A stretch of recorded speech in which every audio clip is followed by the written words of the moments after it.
নমস্কার দর্শক বন্ধুরা, মসুর ডাল ও ডিমের কম্বিনেশনে তৈরি অসাধারণ স্বাদের একটি পদের রেসিপি নিয়ে আজ আপনাদের সামনে উপস্থিত হয়ে গেছি। এই খাবারটি বানানোর জন্য প্রথমে আমি দুটো সেদ্ধ ডিম নেব। এখন প্রায় 300 গ্রাম পরিমাণ মসুর ডাল একটি পাত্রে ঢেলে নেব। এরপর মসুর ডালের মধ্যে পর্যাপ্ত পরিমাণ জল দেব। আধ ঘন্টার জন্য ডাল ভিজিয়ে রেখে দেব। মসুর ডাল ভিজতে বেশি সময় লাগে না। আধ ঘন্টার পর মসুর ডাল খুব ভালোভাবে ভিজে গেছে। এখন ডাল থেকে এক্সট্রা জল ঝরিয়ে বাদ দিয়ে দেব। জল ছড়ানো ডালটা একটি মিক্সার গ্রাইন্ডারের জারের মধ্যে ভরে নেব। এখানে কোনো রকম এক্সট্রা জল দেবার প্রয়োজন হবে না। এখন ডালটা বেটে নেব। বেটে নেওয়া ডাল একটি মিক্সিং বোলের মধ্যে ঢেলে রাখবো। এরপর মসুর ডাল বাটার মধ্যে দেব স্বাদমতো লবণ, গোটা জিরা হাফ চা চামচ, চিলি ফ্লেক্স দেব 1 চা চামচ, রোস্টেড ধনে ও জিরা পাউডার 1 চা চামচ। শুকনো কড়াইতে ধনে ও জিরা ভেজে নিয়ে তারপর গুঁড়ো করে নিয়েছিলাম। সমস্ত উপাদান খুব ভালো করে মিশিয়ে নেব। এরপর সেদ্ধ ডিম নিয়ে ওই ডালের মিশ্রণের উপর গ্রেট করে নেব। ডিমগুলো এই ধরনের গ্রেটারের সাহায্যে খুব সুন্দরভাবে গ্রেট করে নেওয়া যাবে। এখানে আমি দুটো ডিম আগের থেকে সেদ্ধ করে নিয়ে খোসা ছাড়িয়ে রেখে দিয়েছিলাম। দুটো ডিম আমার গ্রেট করা হয়ে গেছে। এখন এর সঙ্গে 1 টেবিল চামচ পরিমাণ বেসন দেব। ভালো করে মিশিয়ে নেব। এখানেও আলাদা করে কোনো রকম জলের ব্যবহারের প্রয়োজন পড়বে না।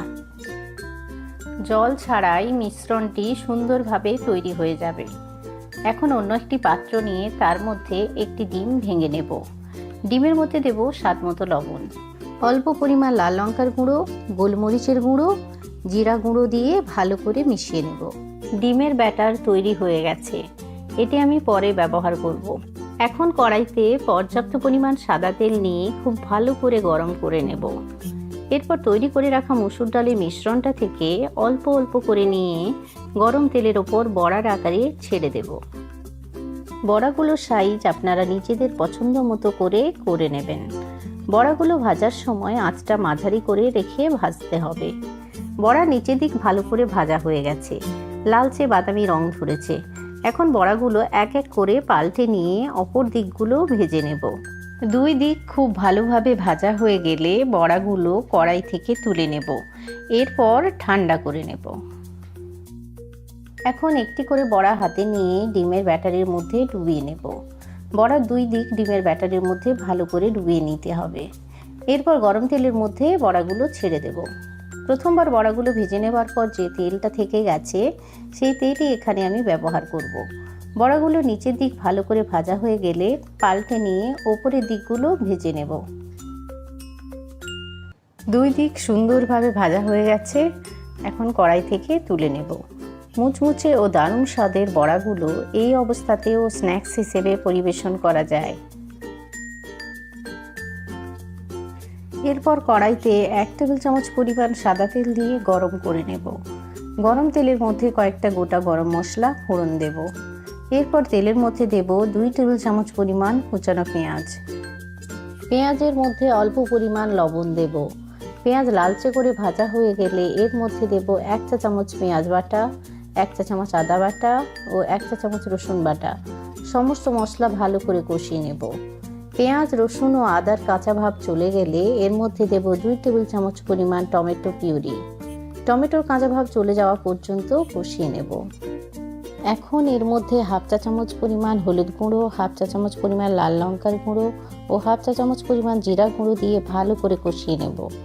মশলা ভালো করে কষানো হয়ে গেছে। এখন এর মধ্যে দেব প্রায় 250 ml পরিমাণ জল। এখন বানিয়ে নেওয়া গ্রেভির মধ্যে অল্প পরিমাণ লবণ দিয়ে লবণ অ্যাডজাস্ট করে নেব। গ্রেভি ফুটে উঠলে বড়াগুলো গ্রেভির মধ্যে দিয়ে দেব। ফুটন্ত গ্রেভির মধ্যে বড়াগুলো নাড়াচাড়া করে নিয়ে এর মধ্যে অল্প পরিমাণ গরম মশলার গুঁড়ো ছড়িয়ে দেব। এরপর ভালো করে মিশিয়ে নিয়ে নামিয়ে নেব। আর এরই সঙ্গে মসুর ডাল ও ডিমের কম্বিনেশনে তৈরি দারুণ স্বাদের এই তরকারিটি পরিবেশনের জন্য একেবারে প্রস্তুত হয়ে গেল। আমার আজকের এই রেসিপিটি আপনাদের ভালো লেগে থাকলে লাইক, শেয়ার ও কমেন্ট করতে ভুলবেন না। নতুন নতুন রেসিপির জন্য আমার চ্যানেল সাবস্ক্রাইব করবেন। সবাই ভালো থাকবেন, সুস্থ থাকবেন। ধন্যবাদ।